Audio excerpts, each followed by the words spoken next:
Nobel பரிசு கொடுக்கப்பட வேண்டிய கருத்து. எடுக்கிற முடிவுகள் ஒவ்வொன்றையும் அப்போது கூட்டணி தலைமை என்கிற முறையில் அண்ணன் ஸ்டாலின் அவர்களிடத்திலே கருத்துக்களை பகிர்ந்து கொண்டோம். அவரை சந்தித்தும் பேசியிருக்கிறோம். அதைத்தான் நான் சொன்னேன். அந்த உறவு தொடர்கிறது, அந்த நட்பு தொடர்கிறது. அவருடைய கவனத்திற்கு சென்று கருத்துக்களை பகிர்ந்து கொண்டு அதன் பிறகுதான் ஆதரவு நல்கினோம் என்கிற வகையில் ஆமாம், இன்னும் திமுக கூட்டணியில் தான் தொடர்கிறோம். அறக்கழகம் பார்வையாளருக்கு வணக்கம். இன்று நாம் சந்திக்கிற மிக முக்கியமான அரசியல் ஆளுமை விடுதலை சிறுத்தைகள் கட்சியின் மாநில செய்தி தொடர்பாளர் திரு பாவலர். வணக்கம். வணக்கம். வணக்கம். ஓகே, முக்கியமாக ஒரு 2-3 நாளுக்காக உங்களுடைய தலைவர் விருது வழங்கும் விழாவில் பேசிய பேச்சு என்பது ஒரு திராவிட முன்னேற்ற கழகத்தின் தலைமையிலான கூட்டணியில் விடுதலை சிறுத்தைகள் இல்லை என்று திமுக தலைமையே அறிவித்து விட்டது. பேசும் பொருளாக மாறி இருக்கிறது. குறிப்பாக கூட்டணி குறித்த பேசிய பேச்சுங்கிறது தான் பெரிய பேசும் பொருளாக மாறி இருக்கிறது. அது குறித்து பேசிய இந்த வைகோ ஒரு பத்திரிகையாளர் பிரஸ் மீட்ல சொல்றாரு, நோபல் பரிசு கொடுக்கப்பட வேண்டிய கருத்து. கிண்டல்தனமாக ஒரு வார்த்தையை உதிர்த்திருக்கிறார். முதற்கட்டமா எதை பாக்குறீங்க? தன் வாயாலேயே தன் கட்சியை கோமா நிலைக்கு கொண்டு சென்றவர் தான் திரு வைகோ அவர்கள். நீண்ட நெடுங்காலம் நாடாளுமன்ற உறுப்பினராக இருந்தவர். நாடாளுமன்றத்துல என்ன நடைமுறை இருக்கிறது என்பது அவருக்கு நன்றாக தெரியும். ஒரு மூத்த அரசியல் தலைவர், நிறைய போராட்டங்களை நடத்தியவர், உணர்ச்சிகரமா பேசக்கூடியவர். ஆனால் தலைவர் எழுச்சி தமிழர் அவர்களுடைய அறிவு, ஆற்றல் இதுவெல்லாம் நன்கு தெரிந்திருந்தும் அவரது கருத்திற்கு இவர் எதிர்வினை ஆட்டுகின்ற பெயரில் தேவையில்லாமல் நக்கல் நையாண்டி அடித்திருக்கின்றார். அதாவது விருது வழங்கும் விழாவில் என்ன பேசினார் தலைவர் அப்படின்னா, அதாவது இந்த கூட்டணி என்பது மாறக்கூடியது. நான் அவர் பேசின அதோட இது துணியை நான் சொல்லிடுறேன். ஆனால் நட்பு பகை இல்லாமல் நட்பு என்றைக்கும் தொடர வேண்டும். நாடாளுமன்றத்துல காங்கிரஸ் பாஜக கடுமையா மோதிக்கிறாங்க. ஆனால் நாடாளுமன்றம் முடிஞ்ச பிறகு அங்க மைய மண்டபத்தில் சந்திக்கும் போது ஒருவர் நட்போடு பழகி கொண்டு தேநீர் அருந்துவது, மதிய உணவு அருந்துவது, ஒரு தோழமையோடு இருக்கிறாங்க. தமிழ்நாட்டுல அத்தகைய ஒரு அணுகுமுறை இல்ல. எதிரெதிர் கட்சியா இருக்கக்கூடியவங்களே நட்பு பாராட்டிக்கிறாங்க, இல்ல நிகழ்ச்சிகளுக்கு போறாங்க. அதான் அது வடக்கு நடக்குது, வட இந்திய மாநிலங்கள்ல நடக்குது, டெல்லி அரசுல நடக்குது. ஆனா தமிழ்நாட்டுல ஏறக்குறைய ஜெயலலிதா அம்மையார் ஆட்சி அதிகாரத்துக்கு வந்த பிறகு இந்த நடைமுறை தமிழ்நாட்டுல இல்ல. திமுகவோட நட்பு தொடர்கிறது அப்படின்னா எந்த அர்த்தத்துல சொல்றாரு அப்படின்னா, திமுக இன்னைக்கு கொள்கை அடிப்படையில இப்ப மாநில சுயாட்சி பேசுறாங்க. பிசிகாவுக்கு அதுல உடன்பாடு இருக்குது. இடஒதுக்கீட்டு கொள்கையில திமுக உறுதியா இருக்குது. அதுல விசிகா நிலைப்பாடு அதுதான். மத்தியில் கூட்டாட்சி அப்படின்றதுல விடுதலை சிறுத்தைகள் கொள்கையும் அதுதான். அதான் விசிகா இது திமுக அதை முன்னெடுத்துட்டு போகுது. இது போன்ற சில கொள்கை சார்ந்த விஷயங்கள்ல திமுகவோட நட்பு இருக்கிறது. அந்த துணில தான் பேசினார். இந்த பக்கம் தாவேக்காவோட கூட்டணி வச்ச உடனேயே திமுகவை பகையா பார்க்க வேண்டிய தேவை ஏதாவது இருக்குதா? பகையை வளர்க்கணுமா? இவரு பகையை வளர்ப்பாரு. வைகோ அவர் வேலையை பகையை வளர்க்கிறதான். அவர் வேலையே, அதாவது ஆமை புகுந்த இடமும் திரு வைகோ இருக்கின்ற இடமும் விளங்கியதாக வரலாறு இல்லை. ஆமை புகுந்த இடம் திரு வைகோ இருக்கிற இடமும் அது நன்றாக இருந்ததற்கான எந்த சான்றுமே தமிழ்நாட்டு அரசுல இல்ல. அவர் திமுக அதிமுக திமுக அதிமுக மாறி மாறி மாறி கூட்டணி வச்சுட்டு ஒரு கூட்டணியிலிருந்து வெளியேறும்போது அவர்களை மிகவும் தரம் தாழ்ந்து வசைபாடுவதா திரு வைகோ அவருடைய தரம். எங்கள் தலைவர் எழுச்சி தமிழர் சமூக நீதி போராளி அண்ணன் திருமாவூருடைய கருத்துக்களை புரிந்து கொள்வதற்கு புத்தி வேண்டும். புத்தி எப்படியோ அப்படிதான் புரிதல் இருக்கும்.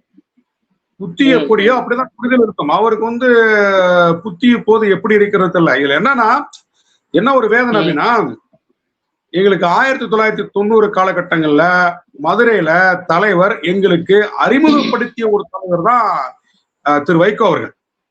ரொம்ப அவ்வளவு புகழ்ந்து பேச தலைவர் அவர்கள் இங்க சட்டக்கல்லூரி மாணவராக இருந்த போது தமிழீழ விடுதலை போராட்டத்திற்கு இங்க ஆதரவா கருத்தரங்கம் அது மாதிரி சில கூட்டங்கள்லாம் ஏற்பாடு செய்த போது அந்த காலகட்டத்துல திரு வைகோ அவரோட நட்பு ஏற்பட்டு வைகோவை அழைத்து சென்று அந்த கூட்டத்தில் பேச வச்சிருக்கிறாரு. ம். அதன் பிறகு வைகோ மூலமாக திரு கலைஞர் அவர்களை சந்திச்சிருக்காரு. இந்த ஒரு நன்றி கடனுக்காக எங்க தலைவர் 1990 வாக்கில் எங்களை போன்றவரிடம் மதுரையில் மிகவும் புகழ்ந்து பாராட்டி பேசிய ஒரு தலைவர் தான் வைகோ அவர்கள்.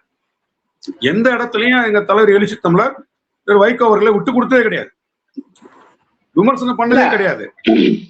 சொல்லி முடிச்சு எங்களுக்கு அவ்வளவு புகழ்ந்து மதுரையிலே எங்களுக்கு அவ்வளவு புகழ்ந்து அவருக்கு புகழாரம் சூட்டியவர் தான் வைகோ அவர்களுக்கு. ஆனா அதெல்லாம் இன்றைக்கு அவர் வந்து அசை போட்டு பார்க்காம விடுதலை சிறுத்தைகள் இன்றைக்கு எங்க தலைவர் சொன்னது போல அங்குலம் உங்களமாக வளர்ந்து ஆளை வேறு பிடிச்சு தமிழ்நாட்டு அரசியல் களத்தில் தவிர்க்க முடியாத ஒரு இடத்தில் அங்க இருக்கிறோம். அவர் இருந்த இடம் இன்னைக்கு ரீபேஸ் ஆயிடுச்சு. பாமக இருந்த இடம் வந்து காலி, மதிமுக இருந்த இடம் காலி. அந்த இடத்துல இன்னைக்கு விசிகா இருக்குது. தமிழ்நாட்டு அரசியல் களத்தை எங்க தலைவர் தீர்மானிச்சிட்டு இருக்காரு. எந்த இடத்துல இருந்தாலும் அவர் தான் பேசு பொருளா இருக்கிறாரு. இதை தாங்கிக் கொள்ள முடியலதான் திரு வைகோ அவர்களுக்கு. அதனாலதான் சொன்னாரு, கிளையே இல்லாத கட்சிக்கு 8 இடங்கள் சொல்லி ஒரு 10 நாளுக்கு முன்னாடியே வந்து பேசினாரு. எவ்வளவு ஒரு மடத்தனமான பேச்சு. அதாவது 2014 மக்கள் நல கூட்டணி உருவானது. அந்த கூட்டணி படுதோல்வி சந்தித்ததற்கு காரணமே திரு வைகோ தான். இன்றைக்கு தாவேக்காவுடைய வெற்றி, இப்ப தாவேக்கா வெற்றி பெற்றிருக்கல, அவங்க என்ன உத்திய கையாண்டாங்க? ஒரு கட்சியை மட்டும்தான் எதிர நிப்பாட்டினாங்க, திமுகவை மட்டும்தான் எதிர நிப்பாட்டினாங்க. அதிமுகவை தொடல, பாஜகவை தொடல, மற்றும் பலர் சொன்னாங்க. திமுக கூட்டணியில இருந்த விசிகா, இடதுசாரி, ஐயுஎம்எல், காங்கிரஸ் போன்ற கட்சிகளை கூட அவங்க பெருசா விமர்சிக்கல. திமுகவை மட்டும்தான் எதிராக நிறுத்தி அதை ஒரு உத்தியா கையாண்டு இன்னைக்கு வெற்றி பெற்று ஆட்சி அமைச்சிருக்காங்க. இதைத்தான் 2016 எங்க தலைவர் வந்து வலியுறுத்தினாரு. நீங்க வந்து 2016 அதிமுகவை மட்டுமே நாம வந்து கார்னர் பண்ணுவோம், அதிமுக வந்து நம்ம தேர்தல் களத்துல அதிமுகவை தோற்கடிப்பதற்கான உத்தியை மட்டும் நம்ம வகுப்போம், திமுகவை தொட வேண்டாம், திமுகவை வந்து நம்ம தொடவே கூடாது, விட்டுருங்க, கண்டுக்காதீங்க அப்படின்னு அன்னைக்கு அழுத்தம் திருத்தமா சொன்னாரு. ஆனால் வைகோ அவர்கள் எல்லா மேடையிலையும் 2016 எல்லா மேடையிலுமே திமுகவை தாக்குன்னு தாக்குனார், திமுகவை மட்டம் தட்டி பேசினாரு. அது வந்து கலைஞர் திரு மு.க. ஸ்டாலின் உட்பட அவங்கள மிகவும் வந்து ஒருமையில வந்து பேசினாரு, கொச்சைப்படுத்தினாரு. அந்த பக்கம் அதிமுகவையும் பேசினாரு. ஒரு களத்தில் 2 எதிரிகளை நாம வந்து முன்னிறுத்தினால் நாம வந்து வெற்றி பெற முடியாது. எங்க தலைவர் சொன்ன இந்த ஒரு கருத்து, ஒரு களத்துல ஒருத்தரை எதிரியா நிப்பாட்டுங்க, அப்பதான் நம்ம வெற்றி பெற முடியும்னு சொன்னாரு. அதிமுக மட்டும் எதிர்நிலை வைப்போம், அதிமுகவுக்கு எதிராக பிரச்சாரம் பண்ணணும்னு சொன்னாரு. அதான் வைகோ கேட்கல. 2016 மக்கள் நல கூட்டணிய தோல்விக்கு கொண்டு போய் சேர்த்தவர் அவர் தான். போட்டியிட போறேன்னு சொல்லிட்டு கடைசி நேரத்துல பின்வாங்கினாரா இல்லையா? 2016 எவ்வளவு பெரிய அயோக்கியத்தனம். அதுக்கு அவர் சொன்ன காரணம் என்ன? அப்ப அரசியல்ல வந்து அவரை வந்து எங்க தலைவரை நல்ல காரியங்களுக்கு, நல்ல நிகழ்வுகளுக்கு உதாரணம் காட்டலாம். திரு வைகோ அவர்களை ஒரு தவறான காரணங்களுக்கு ஏராளமா ஒரு உதாரணம் காட்டலாம். அதெல்லாம் வந்து கூட்டணியில வந்து இருக்கிறோம் அப்படின்னா அது வந்து ஒரு மரியாதை கொடுக்கணும், மரியாதை கடைபிடிக்கணும், நட்பையும் தோழமையும் பாராட்டணும். அவர் சொன்ன கருத்து வந்து யார் வேண்டுமானாலும் கூட்டணி மாறிக்கலாம், வச்சுக்கலாம். ஆனா நட்பும் தோழமையும் வந்து பாராட்டப்பட வேண்டிய விஷயம் தானே. உடனே அணி மாறணும் பகையை வந்து முடியுமா? நான் கூட இப்ப நிறைய ஊடகங்களை திமுகக்கு எதிரான ஒரு கருத்தை நான் பேசுறேன். ஏன் பேசுறேன் அப்படின்னா, திமுக தரப்பினர் வந்து விசிகாவை குறை சொல்லும் போது நான் எதிர்த்து பேசுறேன். நாங்களா வந்து பேசவே இல்லை. நாங்களாவே வந்து வேற ஒரு நிலைப்பாடு எடுத்த பிறகு கூட திமுகவை நாங்க வந்து அட்டாக் பண்ணவே இல்லை. அவங்கள வந்து அவங்க மேல பழிய போடல, குற்றம் கூற சொல்லல. நாங்க அமைதியா தான் எங்க நிலைப்பாட்டை மட்டும்தான் பேசிட்டு இருந்தோம். ஆனால் விசிகாவுடைய நிலைப்பாட்டை வந்து திமுக தரப்பினர் வந்து மிகவும் தரந்தாழ்ந்து விமர்சிக்கும் போதுதான் நாங்க அதை எதிர்த்து பேசிட்டு இருக்கோம்.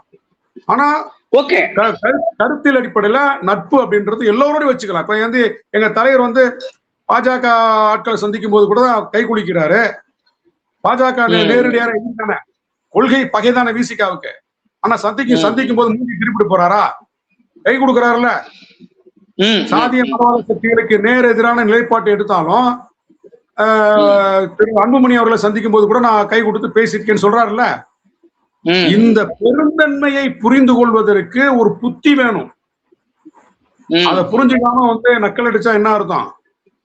இல்ல அதான் புரியல எனக்கு. என்னன்னா ஒரு விஷயம் என்னன்னா, ஒரு கூட்டணிங்கிற அரசியல் காலத்துல ஓட்டரசியல் சூழல்ல மாறி மாறி போவது என்பது இயல்புதான். ஆனாலும் கூட கூட்டணி குறித்த ஒரு கிளாரிட்டி இருக்கா இல்லைங்கிறது இன்னொரு விவாதம். அவர் அப்படி பேசிருக்கலாம், பேசிக்கூடாது கூட சொல்லியிருக்கலாம். ஆனா இவர் எதுலையுமே ஒரு எக்ஸ்ட்ரீம் போறதாகத்தான் தெரிகிறது. அதாவது இப்ப தவகவுக்கு நாங்கள் கவசமாக இருப்போம்னு அறிவிக்கிறாரு. ஆனா அந்த அளவுக்கு தொல் திருமாவளவன் அவர்கள் அந்த நிலைக்கு போகல. அதை தாண்டி நாங்க இன்னும் கூட்டணி கூட இன்னும் முடிவு செய்யப்படலை, ஏன்னா முறையாக இன்னும் அறிவிக்கப்படலைங்கிறத தெளிவா சொல்றாரு. அப்படி இருந்தும் கூட இப்படி காரணம் பண்ணுவதற்கான காரணம் என்ன? இன்னொரு விஷயம் என்னன்னா, இவர் மட்டுமல்ல, மாணிக் தாகூர் என்ன சொல்றாருன்னா, நீங்க கூட்டணியில ஆட்சியில பங்கு வைப்பீங்க, ஆனா கூட்டணியில சொல்லுவீங்களாங்கிற மாதிரி துணிகளை அவரும் கடுமையா விமர்சிக்கிறாரு. இப்ப மதிமுகவும் காங்கிரஸும் ஒரு எக்ஸ்ட்ரீம் போறதை பத்தி நீங்க எப்படி பாக்குறீங்க? நாங்க ரெண்டு பேருமே புரிஞ்சுக்கிறதா அதாங்க புரிஞ்சுக்கிறதுல வர சிக்கல் தான் அது. ரெண்டு பேருமே மாணிக் தாக்கூரும் சரி, திரு வைகோ அவரும் சரி, புரிஞ்சுக்கிறதுல வர சிக்கல் தான்.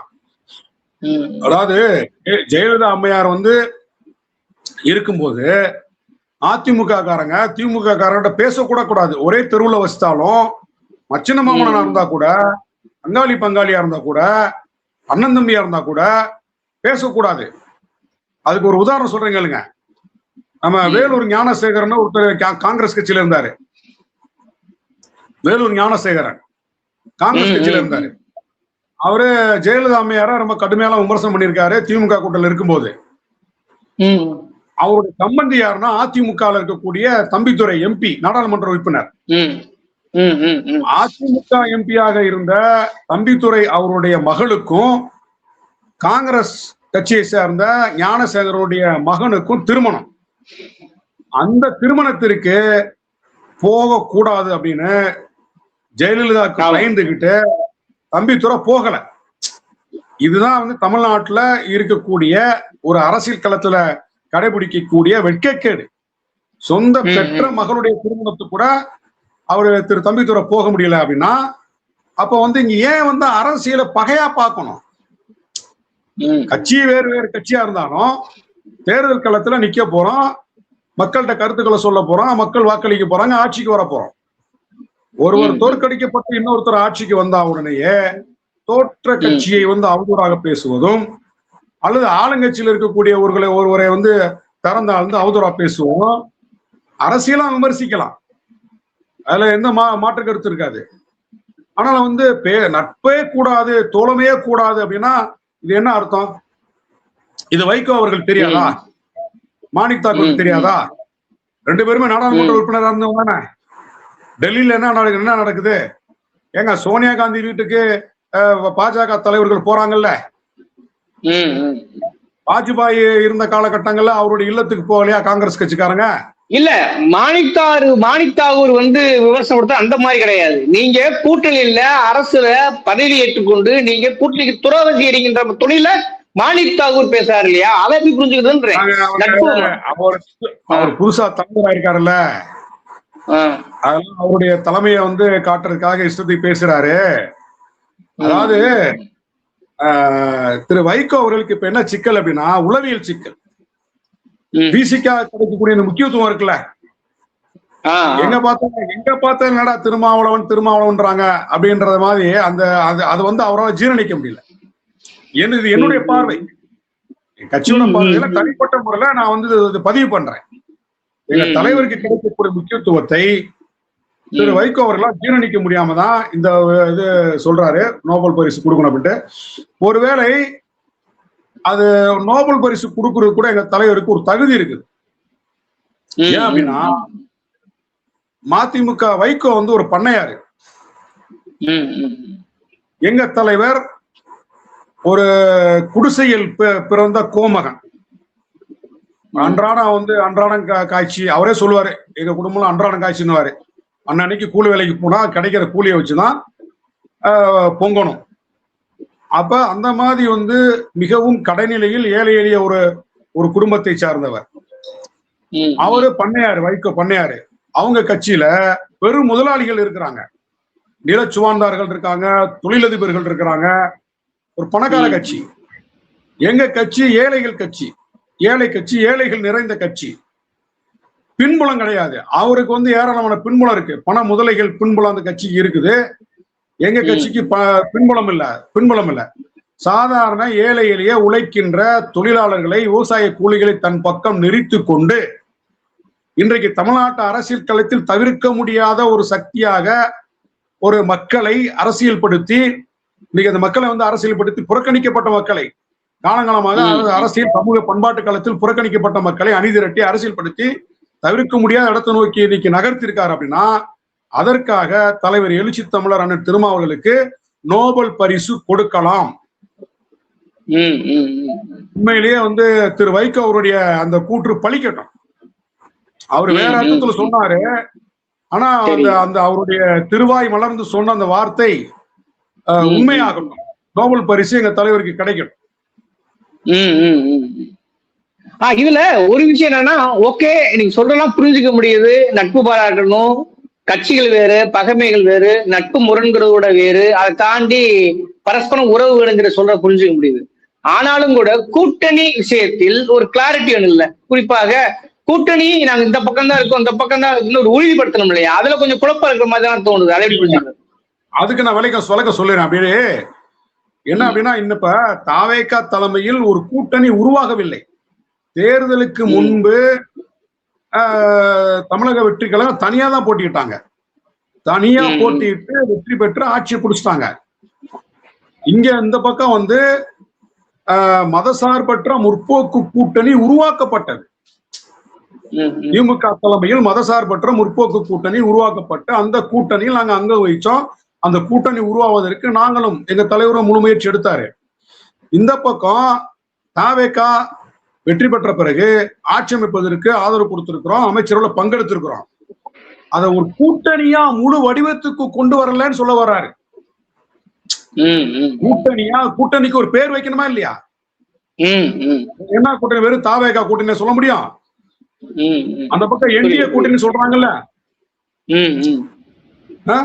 தேசிய ஜனநாயக கூட்டணி அந்த பக்கம், இந்த பக்கம் இந்தியா கூட்டணி, தமிழ்நாட்டுல மதசார்பற்ற முற்போக்கு கூட்டணி திமுக தலைமையில.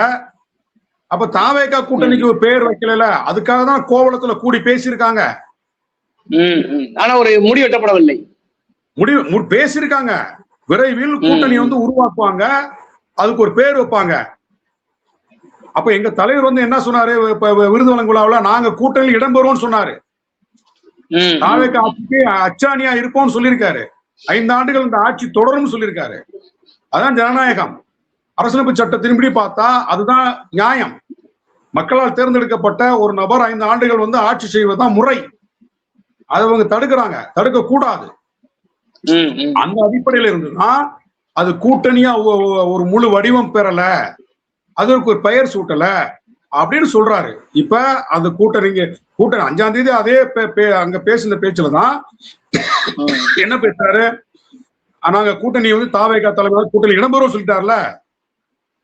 அப்புறம் என்ன உங்களுக்கு என்ன வைத்தறிச்சல், என்ன தயக்கம், என்ன புரிஞ்சுக்கிறது என்ன உங்களுக்கு?